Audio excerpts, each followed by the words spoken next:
In spite of the disciples' reactions, here they come. The disciples say, "Are you crazy?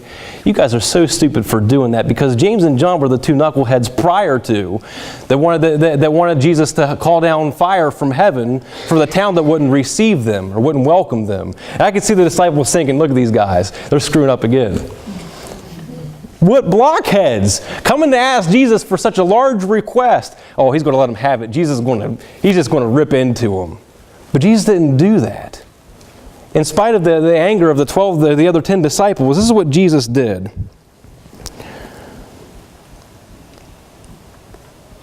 Jesus didn't rebuke them for wanting to be great. Because let's face it, church, there's lots of atmospheres that we can come in within the church, especially guys who have a vision, who have a plan, who want to be great, but that's stifled by somebody says that, no, that can't happen here. Jesus didn't knock them off for wanting to be great. He did not.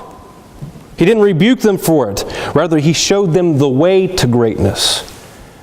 You know, verse 26 and verse 27 said, if you want to be great, meaning it's okay to be great, but if you want to be great, this is the way you do it. So in other words, he didn't chastise them. He didn't chastise the disciples, but rather he channeled a direction. He channeled their desire for greatness.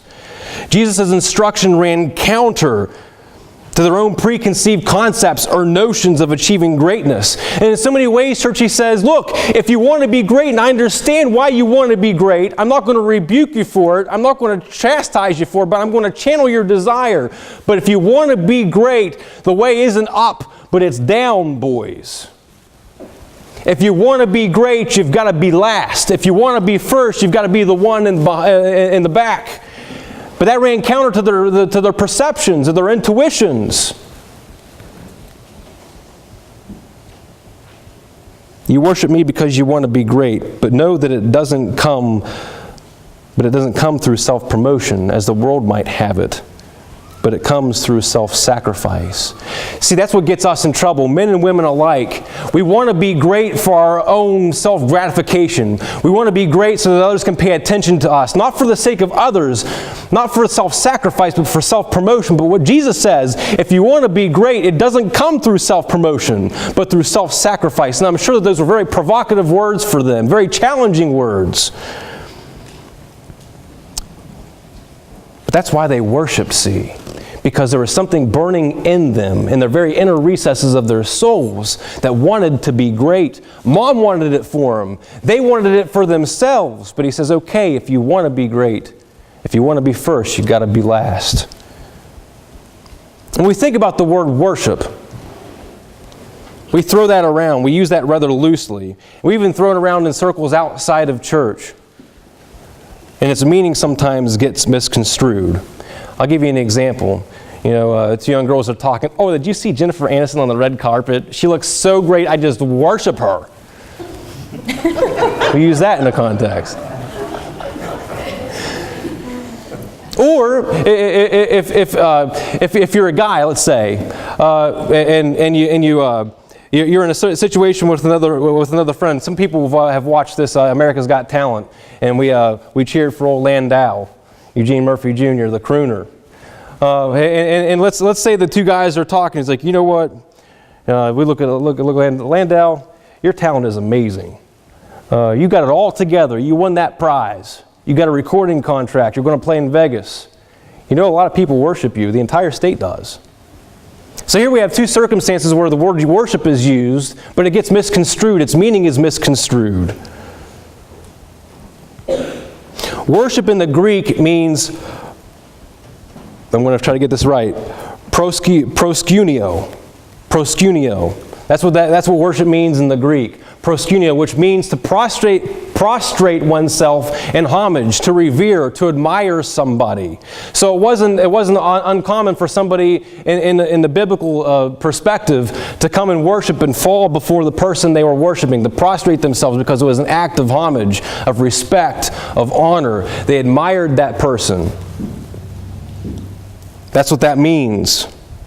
And so, irrespective of how we look at it, when we say we worship, two factors come into play. Whether we're talking about it in a church setting or whether we're outside, when you ever say, oh, I worship somebody, you're talking about two factors that come into play all the time. When I say I worship somebody, you're talking about a term of recognition, but also repetition. And they're two different things. They're both at play at the same time when we use the word worship. Recognition and repetition. I'm recognizing you for who you are and what you've done. I admire you. I'm recognizing you for your greatness. But at the same time, I worship you because not only do I recognize what you're doing and who you are, I see you as great, but I want to repeat what you're doing.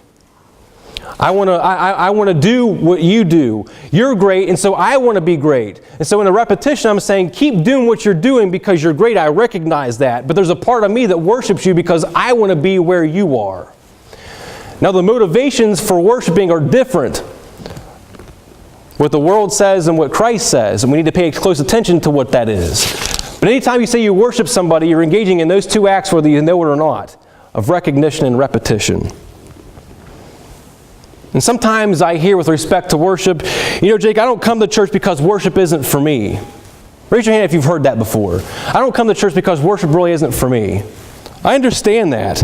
I'm sensitive to those suggestions, but let me submit to you.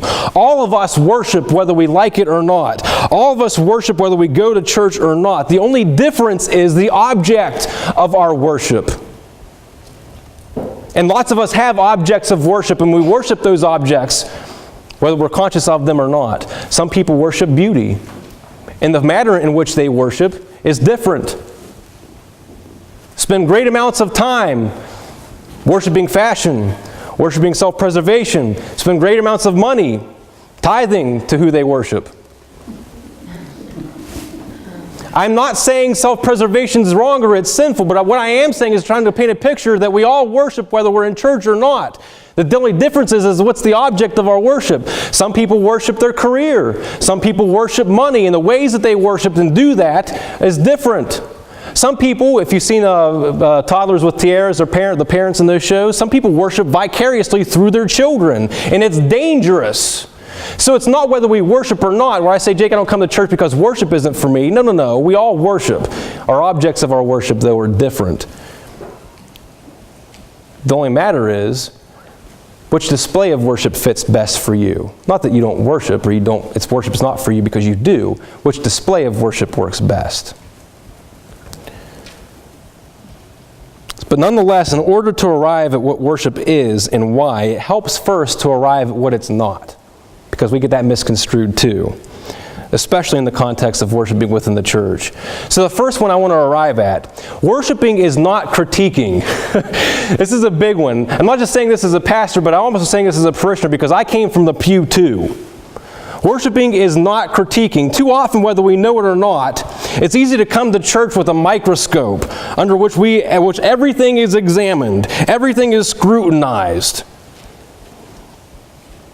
This is what separates church from a network television. We watch TV and we watch a show, that guy didn't do very good. We watch America's Got Talent or American Idol. No, he didn't sing very well. X in that one. Or we go to the movie theater and we're there to see a movie, but the previews always come by. And we are the ultimate Siskel and Ebert. We sit down in our chairs and we watch the screen and the preview. Ooh, that looks good. And we eat our popcorn. I might see that. And then something else comes on. Oh, chick flick. I don't want that. Nope. We turn it into the ultimate critique, the ultimate critic.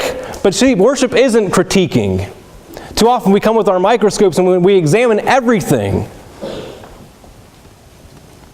But see, church service isn't American Idol, if we haven't recognized, and you are not Simon Cowell. But people, we need to be reminded of that. Because we either critiqued, the service went too long, the pastor preached too long, the songs weren't good enough, I didn't recognize the songs. Some person sang in the offertory, but they didn't sing good enough. And so we spend our whole time in worship critiquing the service and miss the broader spectrum, the broader message. So in our preoccupation to critique the method, we rob ourselves of the message. And we can place ourselves in a posture of worship to say, you know what, God, what are you trying to teach me? Even though the way the worship is presented may not work for me, even though the song doesn't fit me, or the message didn't fit me, what are you trying to teach me? Even though worship was presented in a way that's unperfect, that's not perfect, what are you trying